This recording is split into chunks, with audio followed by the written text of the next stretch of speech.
plusieurs jours, on nous annonce la fin toute proche de l'État islamique Daesh. Depuis une semaine, l'alliance arabo-kurde, qui est soutenue par Washington, mène une offensive finale contre les derniers combattants du groupe État islamique. Maude Descamps, bonjour. Bonjour. Aujourd'hui, que reste-t-il de l'État islamique? Alors, en termes de territoire, c'est ce qu'on va voir sur les cartes qu'on vous a préparées. Il ne reste plus grand-chose de l'État islamique. Vous voyez, ça c'était en 2016. En 2016, le territoire était très étendu. En 2018, il s'est vraiment réduit. Et là, on a la carte de 2019. Ce n'est plus qu'un tout petit point sur la carte.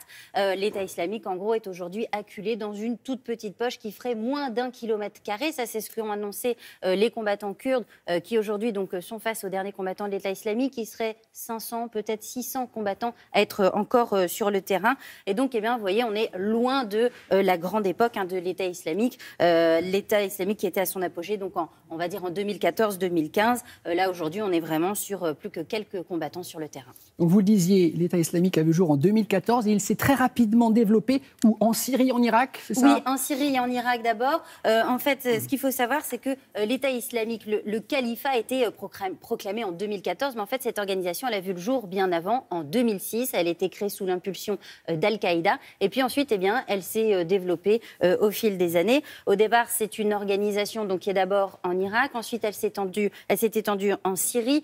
Pourquoi? Eh bien, parce qu'il y avait la guerre en Syrie. Donc, le chaos a permis à cette organisation d'émerger. Et puis, tout doucement, c'est devenu une organisation de plus en plus puissante. Plein de groupes ont prêté allégeance donc, au califat et au calife qu'on voit à l'image. C'est le calife Abou Bakr al-Baghdadi. Et puis, dans les groupes qui ont prêté allégeance, eh bien, il y a notamment Boko Haram, vous savez, qu'on connaît au Nigeria. Et puis, plein d'autres groupes terroristes. Ça a permis de renforcer le pouvoir de Daesh. Et puis, petit à petit, eh bien, Daesh est allé jusqu'à s'exporter en Europe. Et ça, bien évidemment, ce sont les attentats qu'on a connus en France, mais aussi en Belgique ces dernières années. Donc, on l'a dit, l'État islamique est sur le point de tomber. Il ne reste qu'une toute petite poche de résistance. Est-ce qu'on sait ce que sont devenus les combattants? Tous n'ont pas été tués. Alors, tous n'ont pas été tués, certains bien sûr, mais d'autres ont fui.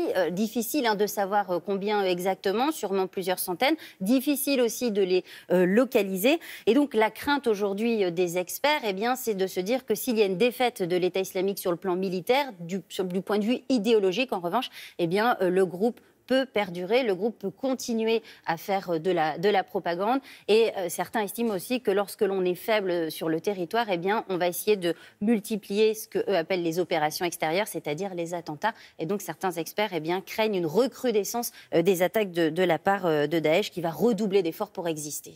Il y a une autre problématique importante, Maude, c'est le retour en Europe des djihadistes prisonniers et de leurs familles. Exactement, ça c'est vraiment le point d'achoppement en ce moment en Europe, entre les pays européens, mais aussi entre l'Europe et les États-Unis. Regardez ce tweet fait par Donald Trump il y a quelques jours, dans lequel il dit « Les États-Unis demandent à la Grande-Bretagne, à la France et à l'Allemagne et aux autres pays européens de rapatrier les 800 combattants de l'État islamique qui ont été capturés en Syrie. » Évidemment, tout le monde n'est pas d'accord. Que faire de ces combattants? Est-ce qu'il faut les rapatrier? Est-ce qu'il faut qu'ils soient jugés en Syrie et en Irak, là où ils ont commis des crimes? On sait par exemple que le Royaume-Uni rejette cette idée du rapatriement. La France, pour l'instant, y est opposée, mais on sent quand même qu'une porte est encore ouverte et la France fera peut-être du cas par cas en fonction eh bien, des combattants ou des femmes de djihadistes qui souhaiteraient rentrer en France avec leurs enfants. Merci beaucoup, Maude, pour toutes ces explications.